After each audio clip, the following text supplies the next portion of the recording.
is problems based on this unit, right? क्या क्या problems है? एक तो आपसे क्वेश्चन कैसा पूछा जाता है, electron gain enthalpy of noble gases is positive. Why positive है? क्यों है? क्योंकि भाई ये ऑलरेडी स्टेबल इलेक्ट्रॉनिक स्टेट में है, स्टेबल इलेक्ट्रॉनिक स्टेट में है. तो जब ये स्टेबल है तो ऑब्वियसली क्या होगा कि इलेक्ट्रॉन नहीं लेना चाहेंगे. तो क्या रीज़न है इसका? Because already have stable electronic configuration. Question आपसे पूछा जाता है, electron gain enthalpy of chlorine is greater than fluorine. Why? Because fluorine being small, size का क्या रहे ऑर्डर रहेगा, fluorine is smaller than chlorine. तो इंटर इलेक्ट्रॉनिक रिपल्शन फ्लोरीन में ज़्यादा है किससे? क्लोरीन से. डिफ़िकल्टी टू ऐड इलेक्ट्रॉन किस में ज़्यादा है? फ्लोरीन में क्लोरीन से. So obviously delta H G किसका ज़्यादा होगा? क्लोरीन का ज़्यादा होगा फ्लोरीन से. This way you can answer for it. और क्वेश्चन सॉल्व करते हैं इस पर based. See, the question is arrange the following in increasing order of the property indicated. Like first one is fluorine, chlorine, bromine, iodine. Electron gain enthalpy. Right? Electron gain enthalpy वाला trend हम सब ने discuss किया है. सो देखिए क्या रहेगा ये ट्रेंड. अगर हम देखें तो फर्स्ट क्वेश्चन का आंसर क्या रहेगा, आपको सबको मेरे हिसाब से क्लियर होगा कि क्लोरीन की ज़्यादा है फ्लोरीन से. So chlorine is greater than fluorine is greater than B R is greater than ionic. Second का ट्रेंड देखिए, आयनिक साइज़ का इन्होंने पूछा है और आयनिक साइज़ मैंने आपको क्लियरली बताया था, just calculate out Z by E. Z by E जिसका ज़्यादा होगा उसका ही साइज़ छोटा होगा. तो अगर आप इसका कैलकुलेट करेंगे तो आपका इस साइज़ का ट्रेंड आएगा बेटा N3 नेगेटिव सबसे बड़ा, उसके बाद O2 नेगेटिव, उसके बाद फिर है F नेगेटिव, उसके बाद सोडियम पॉजिटिव और उसके बाद है आपका Mg2 पॉजिटिव. आपने क्या कैलकुलेट करना है? Just Z by E. Z by E जिसका ज़्यादा उसका साइज़ छोटा. ठीक है. नेक्स्ट क्वेश्चन है आपका, अगर हम देखें थर्ड क्या है, magnesium aluminium silicon sodium ionisation enthalpy 1. Sodium aluminium magnesium silicon, तो सबसे ज़्यादा होएगी सिलिकॉन की, उसके बाद मैग्नीशियम, उसके बाद एल्यूमिनियम और उसके बाद सोडियम. उसका रीज़न ये वाली अनॉमली क्यों है? क्योंकि मैग्नीशियम का स्टेबल इलेक्ट्रॉनिक कॉन्फ़िगरेशन है. ठीक है, थर्ड हो गया है. फोर्थ है आपका carbon, nitrogen, oxygen and fluorine, their second ionisation enthalpy. Carbon, nitrogen, oxygen and fluorine, their second ionisation enthalpy. अगर हम इसमें देखें तो सेकेंड आयनाइजेशन एंथैल्पी आप देखना, इलेक्ट्रॉनिक कॉन्फ़िगरेशन आप लिख के देखोगे. कार्बन का क्या आता है? S2P2, S2P3, S2P4, S2P5. पहला इलेक्ट्रॉन का लॉस करवाओ, -1 इलेक्ट्रॉन सबसे.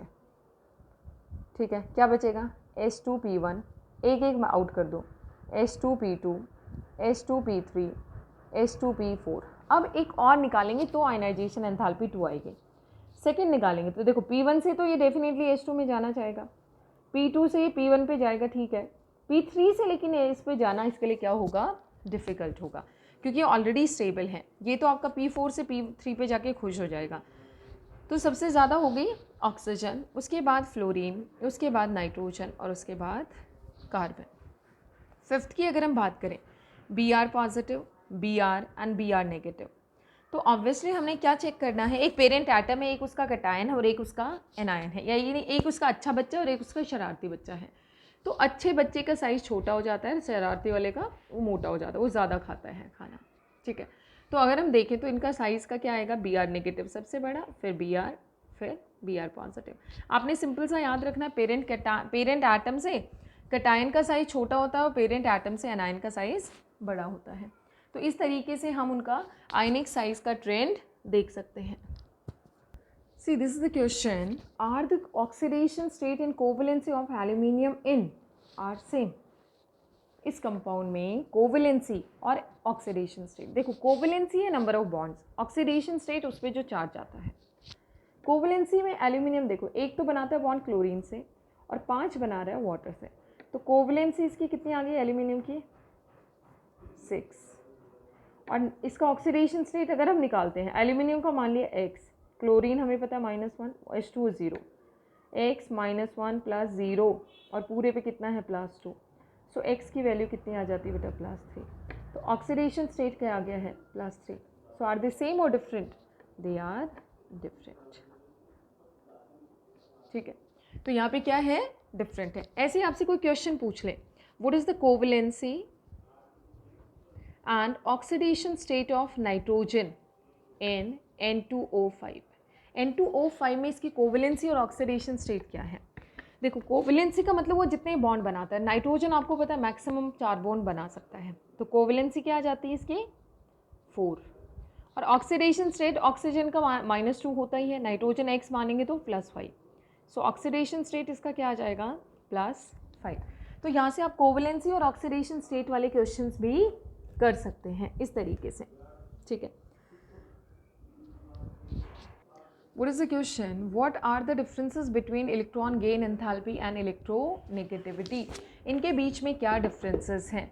देखिए, इलेक्ट्रॉन गेन एंथैल्पी एक एनर्जी का फॉर्म है, लेकिन इलेक्ट्रोनेगेटिविटी एक स्केल है, जस्ट एक नंबर है, उसका कोई यूनिट नहीं है। ठीक है, इलेक्ट्रॉन गेन एंथैल्पी वो एंथैल्पी है जो चेंज होती है जब हम इलेक्ट्रॉन ऐड करते हैं, और इलेक्ट्रोनेगेटिविटी जो है वो शेयर्ड पेयर ऑफ इलेक्ट्रॉन्स को अपनी तरफ अट्रैक्ट करने की टेंडेंसी है। ठीक है, तो इस क्वेश्चन को आप अच्छे से एक बार कर लेना कि इनके बीच में डिफरेंसेस क्या होते हैं। See the question is the first ionisation enthalpy of sodium, magnesium and silicon. किस किस का गिवन है बेटा? सोडियम, मैग्नीशियम और सिलिकॉन, और बीच में आता है एल्यूमिनियम। बट एल्यूमिनियम की आयनाइजेशन एंथैल्पी गिवन नहीं है। ठीक है, ये नहीं गिवन है। सोडियम की वैल्यू है 496, मैग्नीशियम की है 737 और सिलिकॉन की है 786। ठीक है, इन्होंने कहा कि डेल्टा H जो एल्यूमिनियम का होगा या आयनाइजेशन एंथैल्पी जो एल्यूमिनियम की होगी विल बी क्लोज टू 575। ये जो एल्यूमिनियम की होगी ये 575 के क्लोज होगी या फिर 760 के क्लोज होगी। अब आप देखिए, आपका आंसर आपको बताना भी है, जस्टिफाई भी करना है। तो ये क्वेश्चन इन्होंने पूछा है। हमें पता है कि एल्यूमिनियम की आयनाइजेशन एंथैल्पी मैग्नीशियम से कम होती है। मैग्नीशियम से क्या होती है? कम। तो कम रहेगी, तो आप देखो मैग्नीशियम की खुद की 737 है, उससे भी कम होना, इसका मतलब this is close to, it should be close to 575। तो हम क्या रहेगा आंसर कि it should be ionisation enthalpy of aluminium should be close to, किसके क्लोज रहेगी? 575, because ionisation enthalpy trend is, इसका ट्रेंड क्या है? सबसे ज़्यादा है सिलिकॉन की, उसके बाद मैग्नीशियम, उसके बाद एल्यूमिनियम और उसके बाद है सोडियम। तो एल्यूमिनियम और मैग्नीशियम में तो काफ़ी डिफरेंस है। तो एल्यूमिनियम जब मैग्नीशियम की अपनी ही 737 है तो 760 के पास कैसे हो सकती है? Should be close to 575 kilo joule per mole, क्योंकि सोडियम की आपकी 496, सो इससे थोड़ा सा ज़्यादा रहेगी, तो किसके क्लोज रहेगी? 575 किलो जूल पर मोल। सो इस पर बेस्ड आप सारी प्रॉब्लम सॉल्व करेंगे and complete your exercises, right बेटा?